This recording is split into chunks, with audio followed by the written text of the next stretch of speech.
મિત્રો આજે હું વાત કરીશ ઇનક્રેડિટમાં તમે કેવી રીતે બિઝનેસ લોન કે પર્સનલ લોન એપ્લાય કરી શકો છો. પ્રેક્ટિકલ બતાવીશ, એન્ડ સુધી જોજો. બીજી વાત કે લોન એપ્લાય કરતા પહેલા 3 વસ્તુ ખાસ ધ્યાનમાં રાખવી. પહેલા કે તમારો સિબિલ સ્કોર સારો હોવો જોઈએ, કોઈ પણ લોનના હપ્તા બાકી ના હોવો જોઈએ, મતલબ કે લેટ પેમેન્ટ ના કરેલું હોવું જોઈએ.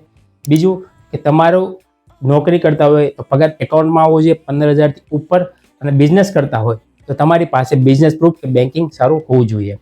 ત્રીજી વાત, તમારો સિબિલ સ્કોર સારો હશે, ટ્રેક રેકોર્ડ સારો હશે. ટ્રેક રેકોર્ડ મતલબ કે તમે આગળ કોઈ હોમ લોન, પર્સનલ લોન કે બિઝનેસ લોન લીધી હશે, તો ક્રેડિટ કાર્ડ ઉપર લોન લીધી હશે, એનો રેકોર્ડ સારો હશે તો એના બેઝ ઉપર પણ તમને ઇન્સ્ટન્ટ લોન આપે છે, એ પણ ડોક્યુમેન્ટ્સ વગર. તો 3 વસ્તુના આધારે તમને લોન આપે છે. પ્રોસેસ કેવી રીતે કરવી એની હું વાત કરીશ. લિંક ડિસ્ક્રિપ્શનમાં આપેલી છે. અત્યારે મારા કોમ્પ્યુટરમાં તો પણ કરેલી છે તમને સમજાવવા માટે.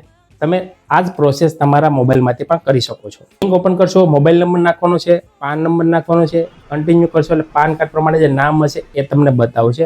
ત્યારબાદ ઓકે કરવાનું છે અને સેન્ડ ઓટીપી પર ક્લિક કરવાનું છે. જેવું ઓટીપી પર ક્લિક કરશો એટલે તમારે અહીંયા 6 આંકડાનો ઓટીપી આવશે, એ ઓટીપી નાખવાનો છે. ઓટીપી નાખશો એટલે તમારું પેજ ઓપન થશે જ્યાં તમારે બેઝિક ડિટેલ્સ નાખવાની છે. બેઝિક ડિટેલ્સમાં અહીંયા તમારી જન્મ તારીખ નાખવાની છે. જે તમારી જન્મ તારીખ પાન કાર્ડ પ્રમાણે હોય એ તારીખ નાખવાની છે. જો કે પાન કાર્ડ અને આધાર કાર્ડ બંને સેમ જ હશે. આધાર કાર્ડ પાન કાર્ડ લિંક કરેલું જ હશે. ના કર્યું હોય તો કરી લેજો, એના વગર પણ તમને પાછળથી ઇસ્યુ ના આવે. જન્મ તારીખ નાખ્યા બાદ અહીંયા 2 ઓપ્શન આવે, મેરિડ, અનમેરિડ. પરણેલા હોય તો મેરિડ, અનમેરિડ. અહીંયા તમારે શેના માટે લોન જોઈતી છે એ લખવાનું છે. રેસિડન્સ ટાઈપ મતલબ ઘર પોતાનું છે કે ભાડાનું છે એ લખવાનું છે. અહીંયા છે તમારું પર્પઝ ઓફ લોન, મતલબ કે શેના માટે તમારે લોન જોઈતી છે. મતલબ બિઝનેસ વધારવા માટે, બિઝનેસ કરતા હોય તો બિઝનેસ વધારવા માટે, અથવા કોઈ ફેમિલી ફંક્શન છે, ઇમરજન્સી હોમ છે, મેડિકલ છે, કોઈ પણ ઓપ્શન સિલેક્ટ કરી શકો. અહીંયા તમારે મેલ ફિમેલ જે હોય તે સિલેક્ટ કરવાનું છે. અહીંયા તમારે પિનકોડ નાખવાનો છે. પિનકોડ તમારા આધાર કાર્ડ પ્રમાણે નાખવાનો છે જ્યાં તમે રહેતા હોય.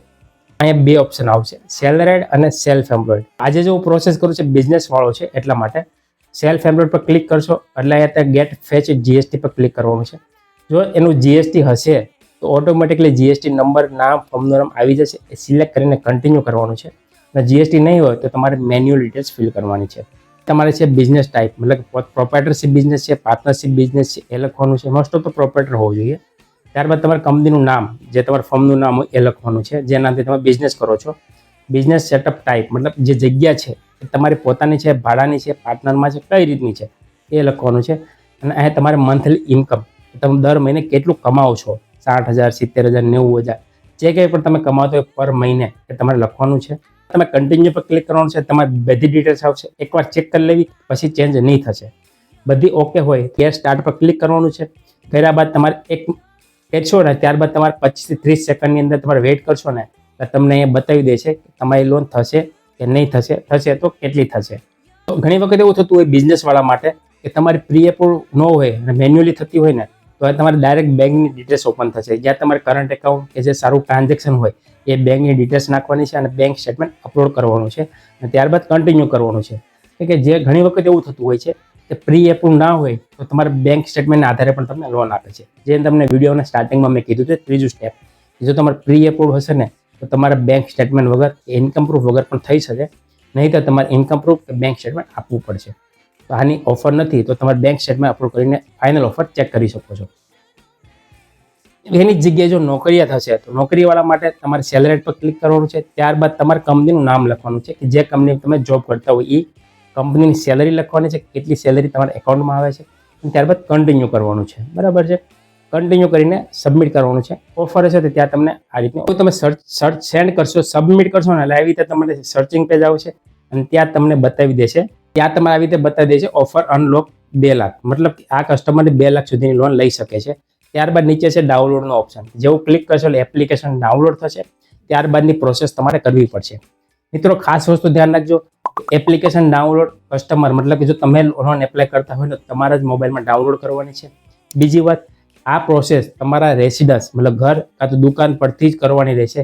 કોઈ બીજી જગ્યાએથી કરતા હશો તો પણ રિજેક્ટ થવાના ચાન્સ વધારે છે કે જીપીએસ લોકેશન તમારું વેરિફિકેશન થશે.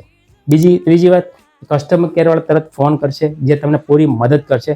તો કસ્ટમર કેરનો ફોન રિસીવ કરવો અને તે જે કહે તેમ કરતા જશો ને તો પણ તમારી લોન થઈ જશે. તો આ હતી ઇનક્રેડિટમાં. અત્યારે તમારી લોન જો જરૂર હોય તો કરી શકો છો. ઇનક્રેડિટમાં શું કરવી જોઈએ? ઇનક્રેડિટમાં કરવા માટે બીજા ફાયદાની વાત કરું ને તો તમારો જે સિબિલ સ્કોર 0 કે -1 હશે અને તમારો રેગ્યુલર બેંકમાં પગાર આવતો હોય તો બિઝનેસ કરતા હોય ને તો પણ તમને 3 લાખ સુધીની લોન આપે છે.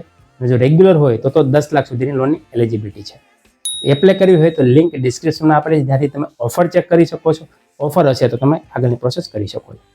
તો આ હતી ઇન્ક્રીડ માટે. તો કેવો લાગ્યો વિડીયો જરૂરથી કોમેન્ટ કરજો, અને કોઈ બીજી કંપની ઇન્ફોર્મેશન જોઈતી હોય તો કોમેન્ટ જરૂર કરજો.